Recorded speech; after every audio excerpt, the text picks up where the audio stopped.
Fala pessoal, seja muito bem-vindo a mais um episódio do Mesh Responde, o canal onde você pode tirar todas as suas dúvidas de projetos, estudos de proteção ou qualquer dúvida sobre sustentação que você tiver. Afinal, nós estamos aqui para responder qualquer dúvida que você tiver e essa é a nossa missão, é te ajudar. Então nós vamos começar o nosso Mesh Responde de hoje com a dúvida do engenheiro Charles Sala. Ele falou assim: é possível fazer inversão de fase pelo relé? Vamos lá, Charles. O que acontece? Normalmente nos relés de proteção, você define a sequência de fase do seu sistema elétrico. Você define se vai ser ABC ou CBA. Você consegue definir isso dentro dele sim. Essa é uma das maneiras, se você fez uma conexão errada no campo, de você corrigir isso daí através do relé de proteção. Agora, é muito importante que, se a sequência de fase do seu sistema é uma, o seu relé de proteção esteja de acordo com a sequência de fase do seu sistema. Essa é uma das maneiras de você fazer essa inversão de fase, através do software do relé. A outra maneira é você fazer essa inversão de fases através dos terminais traseiros dele, manual, mecanicamente, de forma que você evite ir ao campo para fazer uma inversão, por exemplo, dos TCs, né, no barramento, ou nos secundários dos TCs no cabeamento. Então você pode fazer direto no relé de proteção. Só que é muito importante que o que você está fazendo esteja de acordo com o projeto. E se o projeto estiver errado, você corrige o projeto. Então o ponto que está errado, que está fazendo, muito provavelmente você está perguntando isso porque você está tendo um problema, o ponto que estiver errado tem que vir a correção e tem que estar justificado, né, para que tudo esteja alinhado, o projeto,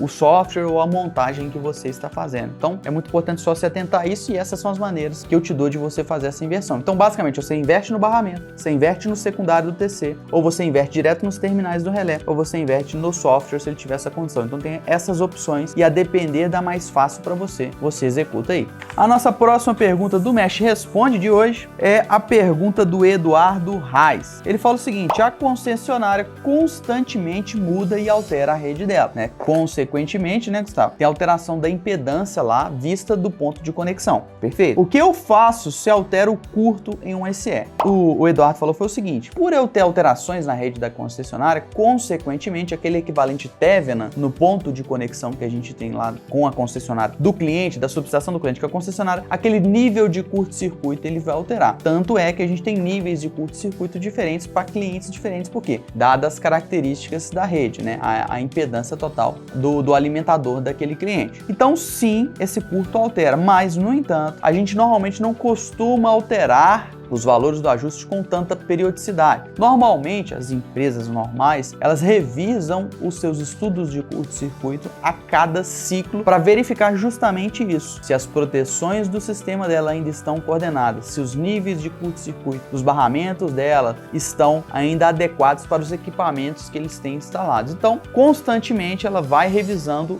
os estudos dela. Tem algumas empresas que mantêm um software fixo, por exemplo, o PTW, e aí a empresa, por exemplo, faz um primeiro estudo, fornece esse sistema modelado para a empresa para ela manter. Todas as alterações que vão tendo no sistema, ela vai fazendo essa retificação e sempre simulando novamente os níveis de curto-circuito e monitorando esses níveis de curto-circuito constantemente a cada alteração. E aí, em caso de necessidade, a empresa faz a alteração. As concessionárias mantêm essa atualização de níveis bem mais constante que, por exemplo, uma indústria, tá? Mas as concessionárias fazem esse monitoramento constante, inclusive conheço empresas que fazem para algumas concessionárias ou algumas empresas maiores o monitoramento contínuo dessa alteração do nível de curto-circuito e a verificação, né, da compatibilidade da proteção e dos equipamentos com os níveis de curto-circuito vigentes naquele momento. E a última pergunta do William Reis, ele perguntou assim: quais são os estudos elétricos mais comuns e quando devo fazer cada um? Bom, basicamente a gente vai ter os seguintes estudos, tá? A gente tem um estudo de fluxo de potência, a gente tem um estudo de curto-circuito, a gente tem um estudo de seletividade da proteção, isso eu tô falando dos estudos mais corriqueiros, tá?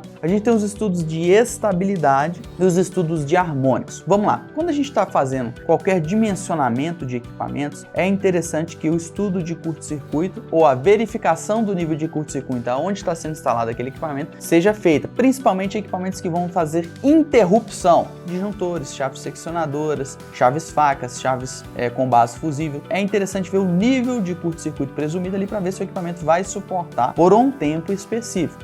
Quando a gente está conectando cargas ao sistema também, por exemplo, a mini geração distribuída, podem exigir normalmente os estudos de fluxo de potência, harmônicos, os estudos de estabilidade, quando eu tenho, por exemplo, geradores a biogás, por exemplo, turbinas sendo conectadas ao sistema, a estabilidade é bem mais exigida nesse tipo de sistema, fluxo de potência potência também, né? E seletividade da proteção sempre vai ter, tá certo? Então, em se tratando de subestações de concessionária, a gente tem, vamos passar de subestações simples a subestações maiores. Subestações simples, vamos dizer clientes até 300 kVA. É interessante minimamente você ver o nível de curto-circuito ali daquele sistema, para você ver se os equipamentos vão suportar. Subestações acima de 300 até 2.500, vamos dizer assim, você vai ter que fazer os estudos de curto-circuito e seletividade e seletividade aqui também, tá? Estudo de curto-circuito e seletividade das proteções acima de 300, normalmente, né? Tanto é que você vai ter que fornecer isso para concessionária. Fluxo de potência normalmente não é exigido, só em caso de mini geração. E nesse mesmo mercado, quando a gente tem mini, a gente já começa a exigir fluxo de potência, talvez estabilidade, harmônicos. Esses estudos mais complexos, que a gente chama do RISE, as concessionárias vão começar a exigir. E para subestações maiores, quando a gente começa a entrar em 69, aí todos esses estudos já começam a ser exigidos pela concessionária. Por quê? O impacto que aquele cliente vai ter. Quanto maior o impacto que o cliente vai ter no sistema da concessionária, mais ela vai exigir estudos do cliente. Então, basicamente, são esses os estudos que a gente vai encontrar e normalmente para clientes atendidos em média tensão. Em alta tensão, a gente vai ter uma gama bem maior de estudos. Então, esse foi o nosso Mesh Responde de hoje. Se você ainda tem alguma dúvida, manda sua dúvida aqui ou sugestão que você quiser falar com a gente, só mandar aqui que a gente vai responder você. E também se inscreva no canal, se você estiver no YouTube, no Instagram, dá uma curtida no vídeo aí e a gente se vê no nosso próximo episódio de estudos. Beleza, pessoal?